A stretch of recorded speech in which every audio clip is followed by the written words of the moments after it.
हाँ तो भाई मंडे नाइट रॉ तो हो चुका है खत्म, लेकिन एक बात क्लियर कर दूं ना भाई, शो लाइव देखने का आज मौका ही नहीं मिला। इसलिए मैं आज सिर्फ उन्हीं मोमेंट्स पर फोकस करूंगा जो सबसे ज्यादा फायर था। और दोस्तों सबसे बड़ी बात आज के मेन इवेंट में जो हुआ ना, वो तो भाई रेसलमेनिया से भी बड़ा मोमेंट था। Seth Rollins versus J Uso for the world heavyweight championship के लिए। जी हाँ दोस्तों, और उसी मैच में हुआ भाई एक धमाकेदार रिटर्न जिसने भाई पूरा माहौल ही हिला दिया था। हाँ भाई, सीएम पंक इज बैक। तो चलिए शुरू करते हैं आज के रॉ के सबसे तगड़े हाइलाइट्स के साथ, जिसकी शुरुआत ही दोस्तों अपने वर्ल्ड हैवीवेट चैंपियन जे उसो से होती है। और एरिना में तो भाई पूरा ईट वाला माहौल ही बन गया था, सभी नाच रहे थे पैट मैकेफी के साथ। इसके बाद तो भाई जे उसो मंडे नाइट रॉ पर सभी का वेलकम करते हैं, और फिर जैसे भाई ये लोगन पॉल को कॉल आउट करते हैं ना, कि तभी इनके जगह पर भाई पॉल हेमन की एंट्री हो जाती है। और इनको तो भाई काफी तगड़ा वाला बू मिल रहा था, लेकिन इनका कहना था कि मैं तो भाई जे उसो से बात करने आया हूँ, ना कि इनको डिसरेस्पेक्ट करने आया हूँ। लेकिन जे उसो का कहना था कि तुम्हें मेरी फैमिली को बिट्रे किया है। और यहाँ पर तो भाई पॉल हेमन ना एविल वाली स्माइल आती है, और फिर इनका कहना था कि तू मुझे अब लेक्चर देगा भाई बिट्रे करने का। यानी जे उसो तो भाई कहीं से भी ना पॉल हेमन की इस हरकत से खुश नहीं थे, बल्कि इनका ये भी कहना था कि इन्होंने भाई सीएम पंक और रोमन ने दोनों ही लोग को भाई वार्न भी किया था कि ये बंदा सही नहीं है। तो भाई फिर उसी पर पॉल हेमन भड़क जाते हैं,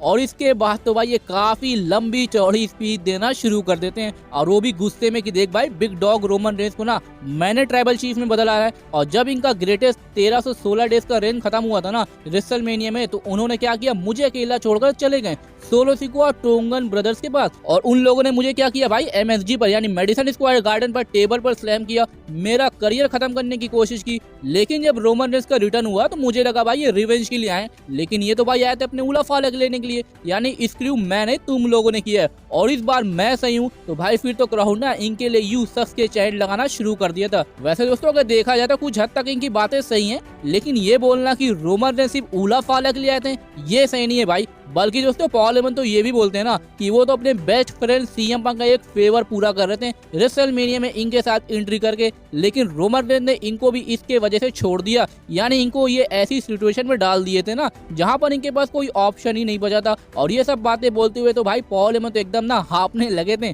और क्राउड फिर इनके लिए ऐश होल के भी चैंट लगाना शुरू कर दिया था। यानी आज तो भाई पॉल हेमन ने ना अपना पूरा एनर्जी यूज कर लिया था। तो इसी पर दोस्तों फिर जे उसो का कहना था कि भाई तू ठीक है ना, मतलब इतना ज्यादा ये हाफ रहते हैं कि पूछो मत। लेकिन दोस्तों पॉल हेमन का मेन इंटेंशन तो इनके चैंपियनशिप पर ही था कि इस चैंपियनशिप का मतलब होता है पावर और कंट्रोल। और जे उसो को तो भाई कुछ नहीं पता कि इस पावर को यूज कैसे करते हैं। ये सिर्फ चैंपियन बनना चाहते तो अब बन गए, लेकिन सेथ रॉलिंस इनको चैंपियन होना है और साथ में वो पावर भी चाहिए। तो इसलिए ये जे उसो को भाई सेथ रॉलिंस के बिहाफ पर ना एक चैलेंज देते हैं कि इस चैंपियनशिप के लिए सेथ रॉलिंस कहीं भी कभी भी इस चैंपियनशिप मैच लड़ने के लिए ना रेडी है। और इसके बाद तो भाई पॉल हेमन वहां से जाने लग जाते हैं, लेकिन तभी दोस्तों जे उसो को काफी एग्रेसिव होकर इनको रोकते हैं, और फिर इनसे बोलते हैं ना कि एनी टाइम एनी प्लेस तो प्लेस आज ही होगी। जी हाँ दोस्तों, जे उसो ने भाई इस चैलेंज को एक्सेप्ट भी कर लिया, और ये मैच आज ही शो के मेन इवेंट में होने वाला भी है। तो भाई ये हुई ना बात, इसको कहते हैं भाई स्टार्टिंग। यानी 7 महीनों में पहली बार वर्ल्ड हैवीवेट चैंपियनशिप आज रॉ पर डिफेंड होगी।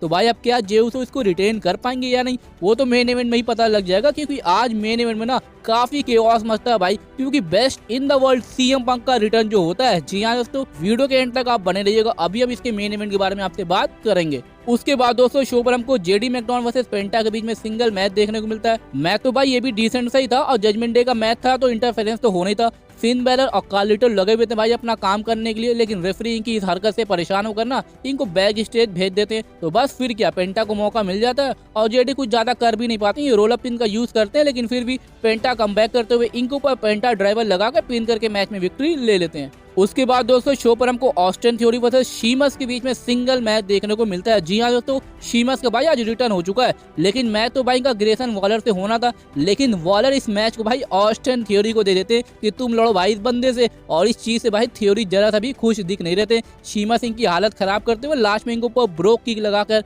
पिन करके मैच में विक्ट्री ले लेते हैं। यानी भाई यहाँ से फिर से इनके ना अलग होने का हिंट मिल चुका है, क्योंकि पूरे मैच के दौरान भाई वॉलर ना सिर्फ मैच को देख रहे थे, यानी इनको पिटता देख रहे थे, लेकिन कुछ भी इंटरफेरेंस नहीं कर रहे थे जैसा भाई ये पहले करते आते थे। यानी अलग तो ये लोग अब बहुत जल्दी होने वाले, और ये जरूरी भी है भाई। ऑस्टिन थ्योरी को ना एज ए सिंगल सुपरस्टार के तौर पर जाना चाहिए। तो अब देखते हैं ये गाड़ी कब आगे बढ़ती है। उसके बाद दोस्तों शो पर हमको रूसेफ का फर्स्ट मैच देखने को मिलता है डब्ल्यूडब्ल्यूई में after a 5 long years against Otis से। जी हाँ दोस्तों, लास्ट वीक इनका मैच ऑफिशियल हो गया था भाई। मैच तो ये काफी भारी भरकम था, बल्कि इस पूरे मैच में भाई ज्यादातर अपर एंड ना रूसेव को ही मिल रहा था। बल्कि ये तो भाई आज फुल डिस्ट्रॉय करने के मूड में थे। ये ओटिस के ऊपर भाई साइड किक लगाते हैं और फिर एक्यूलेट में होल्ड करके इनको टैप आउट करवा देते हैं। बल्कि मैच के बाद तो भाई अकीरा इनसे लड़ना चाह रहे थे, लेकिन रूसेव पहले तो भाई इनको इग्नोर करके वहां से चले जाते हैं। और फिर जैसे ही मौका मिलता है ना, ये आते भाई पहले अकीरा टोजावा को ओटिस के ऊपर स्लैम करते हैं और फिर इसके बाद तो भाई ये मल्टीपल टाइम इनको रिंग पोस्ट पर ढकेलते हैं और फिर लास्ट में इनको फिर से एक्यूलेट में होल्ड कर देते हैं।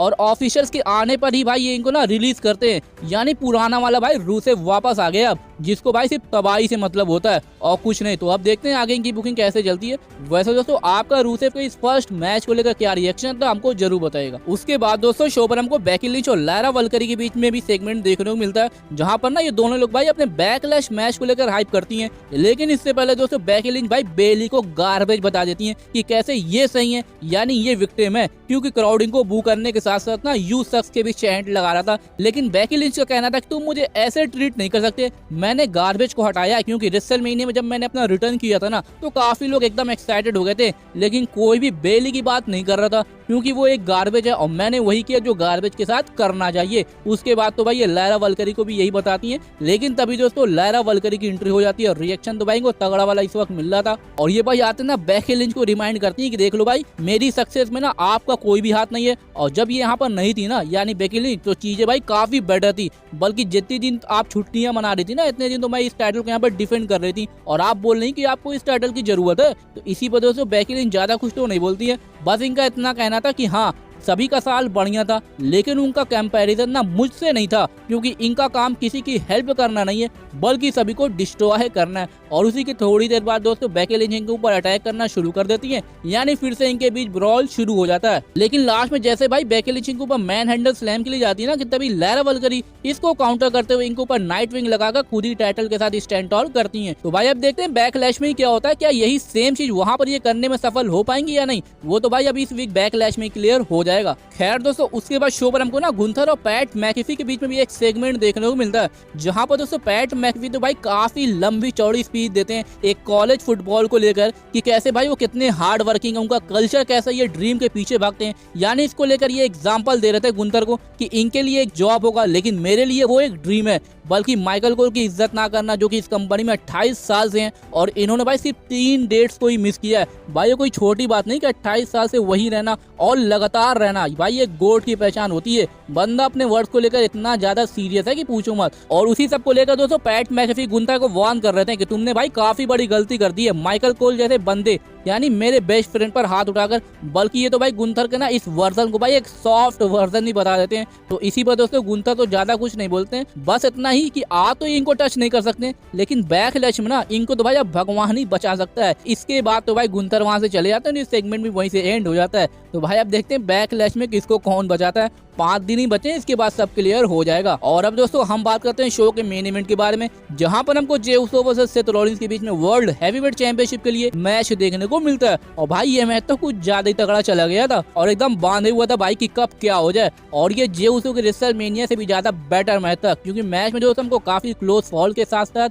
मल्टीपल फिनिशर्स भी देखने को मिलते हैं, जैसे कि जे उसो की स्पेयर को भाई Seth Rollins same Roman Reigns के अंदाज में इसको पेडिग्री में काउंटर करते हैं, लेकिन जे उसो किक आउट कर देते हैं। इसके बाद तो भाई जे उसो पर कब स्टॉर्म भी आता है और लगा भाई ये हार गए, लेकिन जे उसो भाई फिर भी किक आउट कर देते हैं। और यहीं से तो भाई होली शिट के चैन लगने शुरू हो गए थे। बल्कि मैच में दोस्तों सैमी ज़ैन भी आते हैं ब्रॉन ब्रेकर को हैंडल करने, और इतने में दोस्तों जे उसो ना भाई ये सेथ रॉलिंस पर स्पेयर लगाने के बाद फ्रॉग स्प्लैश भी लगा देते हैं, लेकिन सेथ रॉलिंस भाई इस पर भी किक आउट कर देते हैं। भाई ये मैच तो सही में कुछ ज्यादा ही तगड़ा चला गया था। लेकिन जे उसो जैसे भाई सैमी ज़ैन को चेक करने जाते हैं ना, क्योंकि ब्रॉन ब्रेकर इनके ऊपर स्पेयर लगा जाते हैं और फिर जे उसो पर भी भाई स्पेयर आ जाता है। और इसके बाद तो भाई ब्रॉन ब्रेकर जे उसो को जैसे रिंग में करते हैं ना पिन होने के लिए, तभी दोस्तों रिटर्न होता भाई सीएम पंक का। जी हाँ दोस्तों, और सेथ रॉलिंस का तो भाई फेस देखने लायक था, ये भाई एकदम शॉक हो गए थे। यानी भाई 2 हफ्तों बाद फाइनली सीएम पंक का रिटर्न होता है और ये आते हैं पहले तो भाई चेयर से ब्रॉन ब्रेकर पर अटैक करते हैं और फिर सेथ रॉलिंस पर, और उसी वजह से मैच भी नो डिस्क्वालिफिकेशन में एंड हो जाता है।